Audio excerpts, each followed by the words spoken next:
येत्या गुढीपाडव्याला तुमच्या घरामध्ये सुख, शांती, समृद्धी आणि सर्व संकटे दूर राहील आणि पैसा, आनंद आणि लक्ष्मीचा वास करेल. कारण हा गुढीपाडवा हा गुरुवारी आलाय आणि तुम्हाला मी अशी 2 नियम सांगते जे तुम्ही नक्की करावे.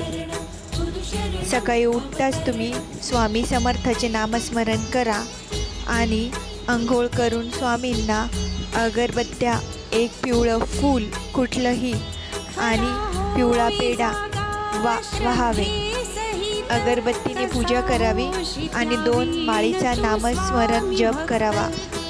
ह्या गुढीपाडव्याला आणि गुरुवारी असं केल्याने तुमच्या घरामध्ये लक्ष्मीचा वास राहील, दुःख नाहीसे होतील, संकटे चालले जातील, सुख, समाधान आणि समृद्धी तुमच्या घरामध्ये राहील.